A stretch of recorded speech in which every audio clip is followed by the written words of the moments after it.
Well, hello, good morning to everybody. I am Mesma. I am in my studio in Edinburgh, New Jersey, right outside of New York City, and this is where I work. Paint with Mesma. Welcome to Paint with Mesma. That is me. It is a weekly program that where I open up my studio to my followers, to people who are interested in my work, so that I can share some of the behind the scenes processes and ideas with you. And also, it's an opportunity for people to ask me questions and for me to provide some insights into my work. And I had been away for the past 2 weeks, so I was not able to come here.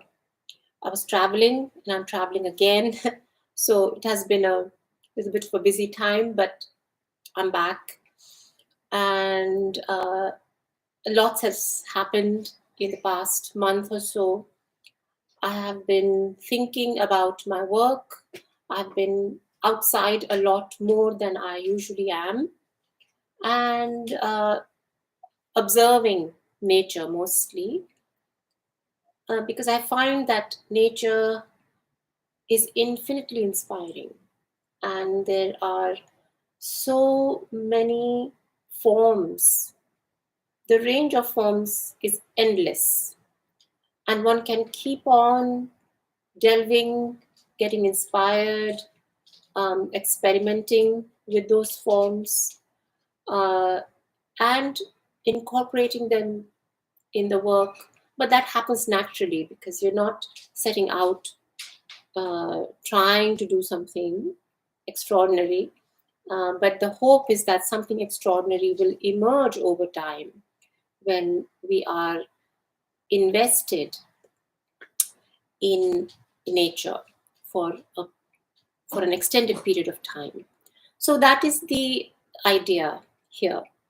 And I want to share a quick anecdote, an experience I had maybe 3 or 4 weeks ago.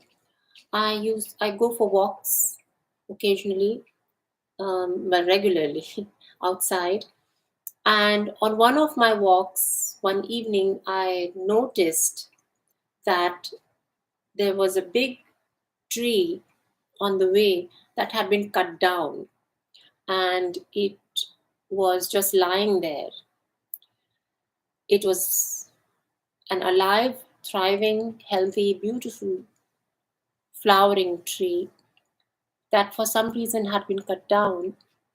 And there was just this little stump in its place, and then the dead carcass of the tree, as it were, was on the ground. And I looked at it and I realized what was gone from there. I hadn't realized what was there while I used to walk around it because it was so giving of its shade and its beauty, and just its presence was so strong and just there that I didn't quite realize um, what it did to me. But I realized it when it wasn't there, and watching its dead form on the ground was quite disturbing.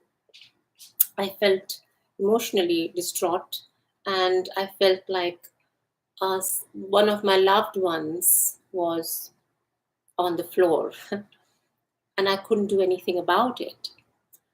And then that image kept haunting me, and I was propelled into really conjuring this emotion in my work. Sometimes as artists, you go around the world and you see what is out there, and sometimes it affects you deeply. You might come across some experiences, people, and you cannot shrug it off. You cannot shrug that experience off and just move on and say, so what? That just doesn't happen. And I feel fortunate that I can channel those experiences in my work. And I went back to the studio and I started sketching, not the dead tree, because that was too painful. But then I started delving into my own understanding of why is nature so intrinsic in so many of the artists' works. It's just not me, but there are many, many people. I think all artists are inspired by it, whether they are conscious of it or not. At some point, they are affected by it, they are surrounded by it, and then they are also um, moved by it. And this movement of one's interior then leads to more work. And that is what has been happening to me in the past few weeks. So I have embarked on a series of sketches outdoors, and I have the image of this being, this goddess, who is known as Aranyani in the Rig Veda. And Aranyam is the word for forest, and or Aranyam, I think it's no Aranyam, it's Aranyam. And Aranyani is the female personification of the spirit of the forest. And she is an abstract, invisible force who lives in the forest quietly away from civilization, so called civilization that we know it as. And she quietly dwells in it and she dances. She's a dancer. Aranyani is a dancer, which is, I thought, was quite appropriate. And because then there are forms of Aranyani that come into the Grama Devis in India, which are the village deities. And they are not worshipped in the classical Brahminic or Agamic worship styles, but they have these very different way of invocating these goddesses. But anyway, I don't want to get into all that too much, but this was just to give you an idea of who Aranyani is. And because there is no particular visual illustration of who she is, everyone has their own idea, and that is her mystic appeal. That is her charm and attraction to me, is that nobody really knows what she looks like. So one is free to imagine her in any which way. So I've embarked on some paintings of Aranyani um, just because of my own emotional response to what is happening around me. And I was inspired to invoke her on my canvases. And therefore, I have been making this work, and there's another work on the wall here, which is incomplete. Well, it is really in this initial stages, so I didn't think it was ready to be exposed like this. But this work is coming to its completion somewhat. There's still some unresolved areas on the canvas that I have to work on. But this is how I imagine her, Aranyani. Uh, and she might evolve in different forms, in different um, incarnations on my canvases in the subsequent works. But I'm intrigued by her. I'm drawn to her, and somehow I empathize, and I I relate to her very very intimately, because like her, I am more drawn to the green, the forest, and the natural surroundings than I am to where a lot of people are.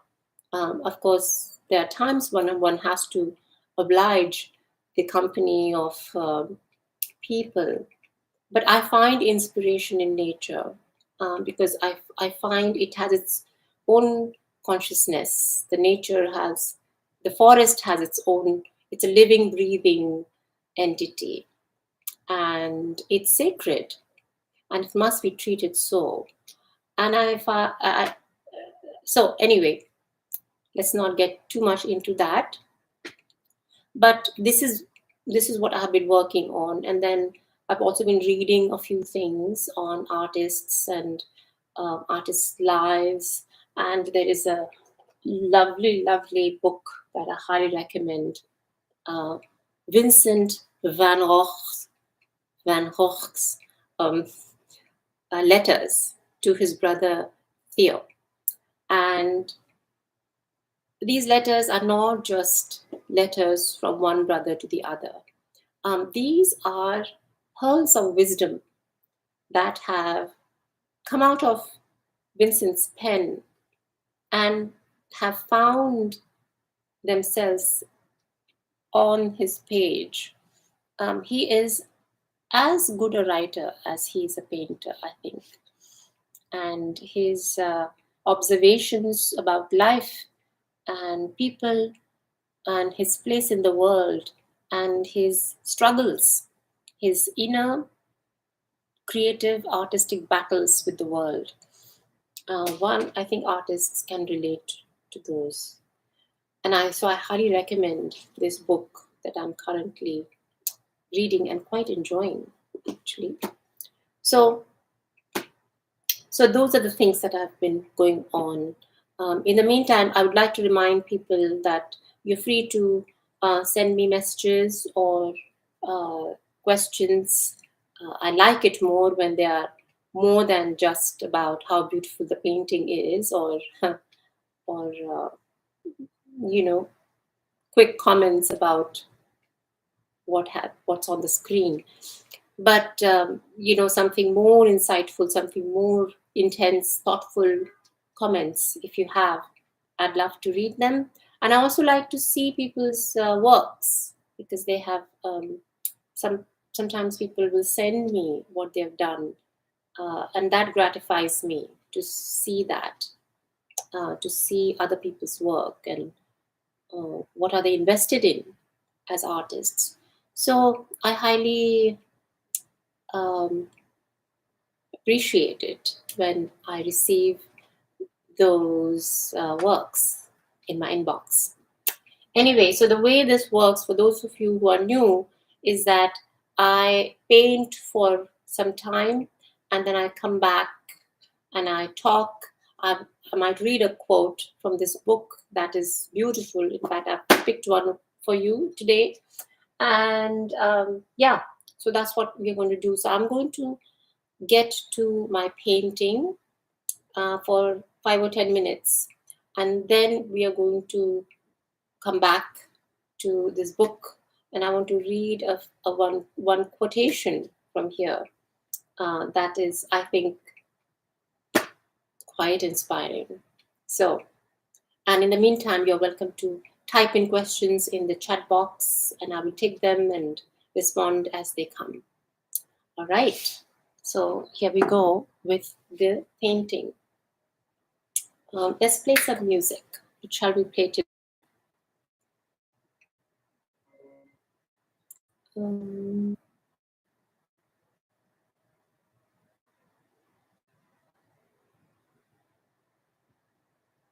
It's hard to find.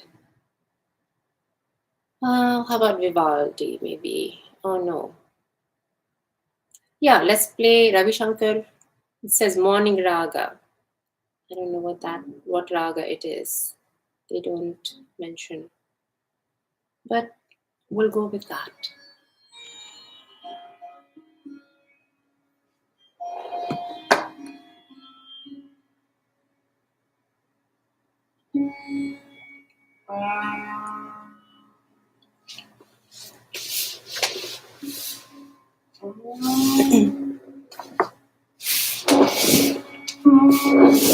So as you all know, I paint in oil, and sometimes I have to wait for the layers to dry before I can put on new paint on the canvas, because this is a technique that I use. It takes many days for one canvas to finish. I work in small areas.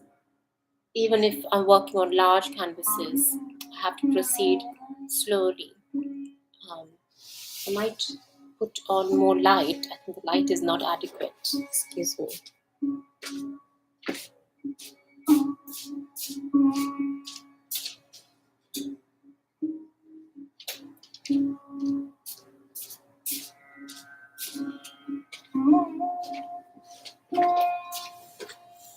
Maybe that's a little better. At least you can see the painting, I think. It's 18 by 24 inches in size. It's on a stretched canvas, and I've been enjoying doing it. And because I didn't know what she looked like, I had to really go within me and tease out some of the images. Uh, and by the way, the circular forms you see are not flowers as they might appear to be flowers, but they are plant cellular structures as seen under a microscope. And because they are, and why did I pick that is because I think those are beautiful structures.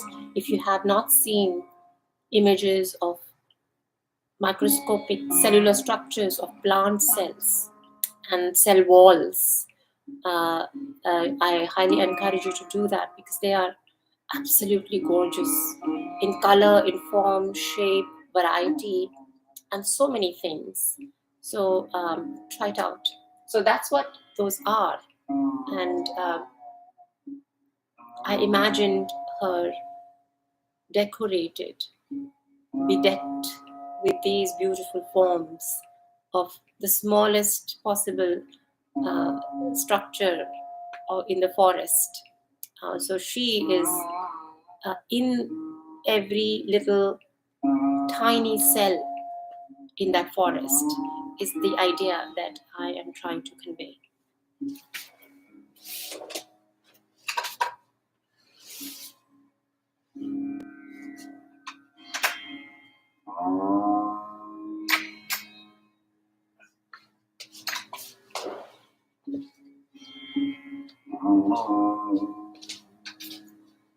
Usually I work in, like I said, in small sections, but here this painting is coming to its completion, and I am going to start working on the background of this work.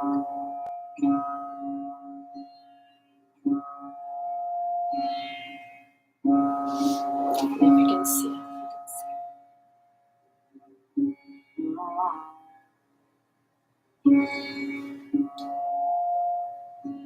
And like I said, you please feel free to put in your questions and comments, and I'll take them as they come.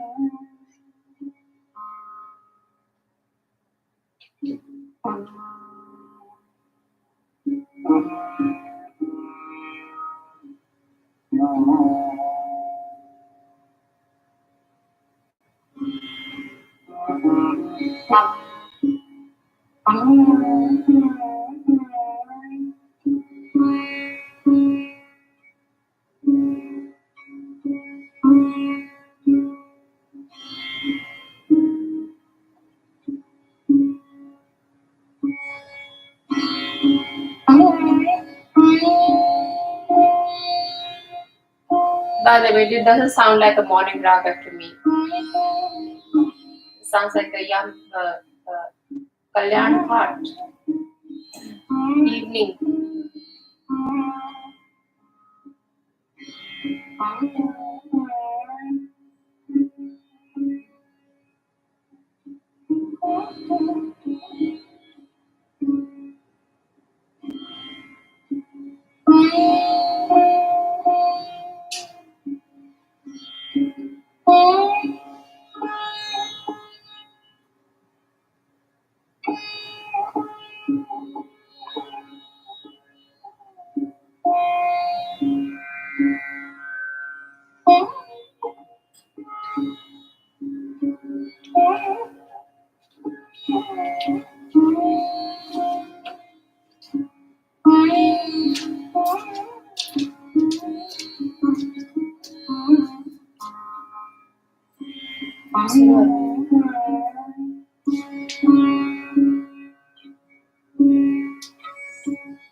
I have tried to use acrylics in the recent past, and I must confess that I did not enjoy them.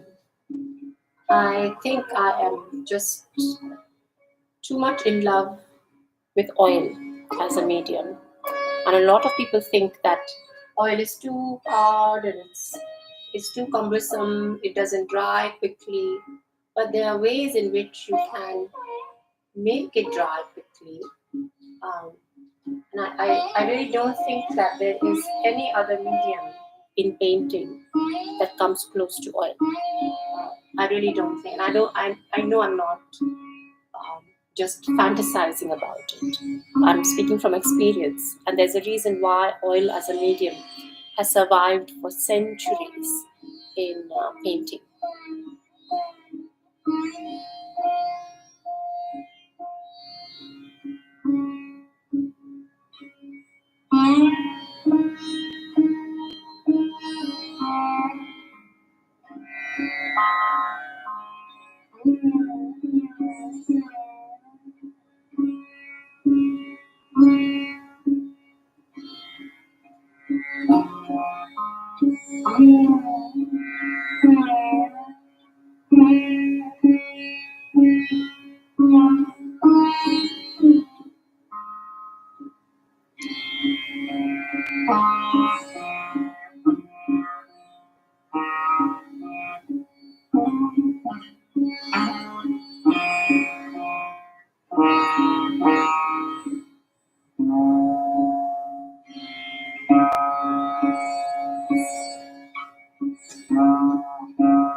It sounds like Veena to me when sitar.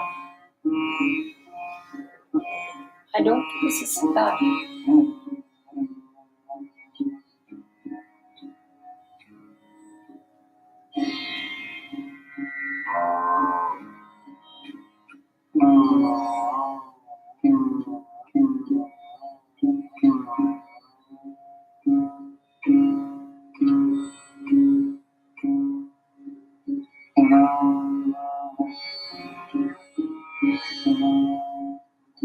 Well, either way, it's beautiful.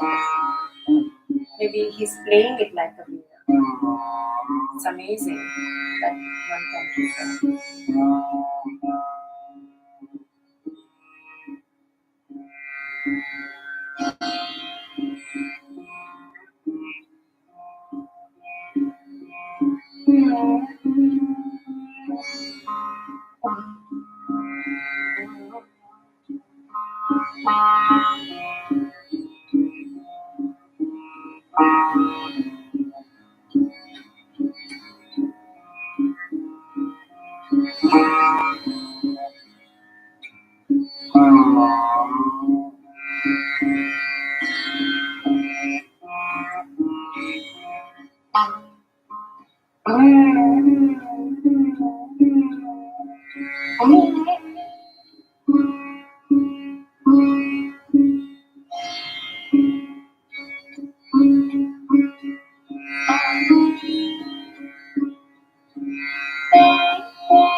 You know, once Picasso said,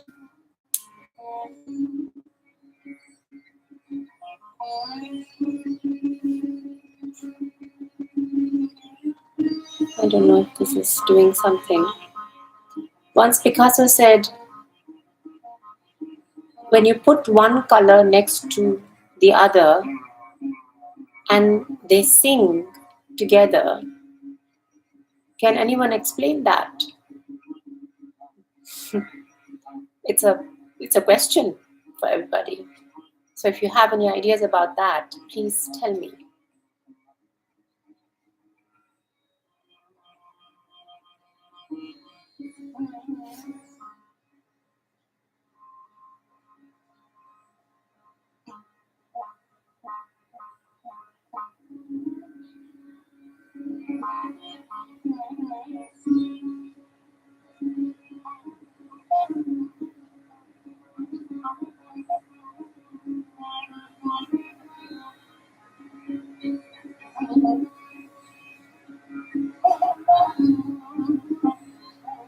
I think these colors are beginning to sing together. And I often think that I'm not doing much, but they're just doing their thing. It's a beautiful feeling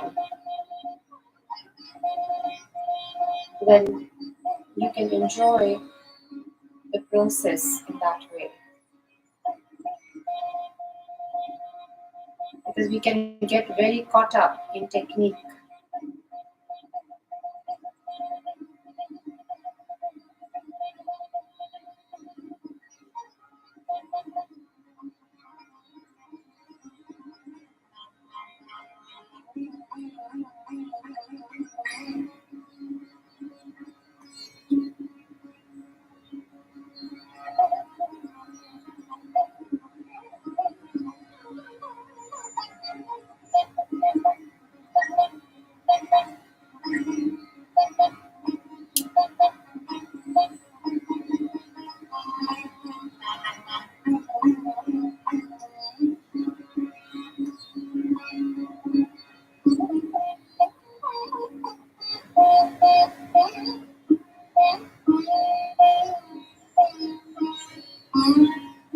Now it sounds like a sitar.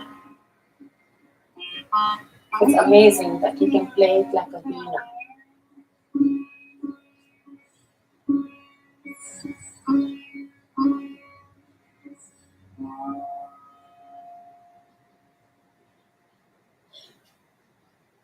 Well, the music is over, and I think that might be a cue for me to stop painting and get back to you. It says my connection is unstable. I hope I'm not disconnected. But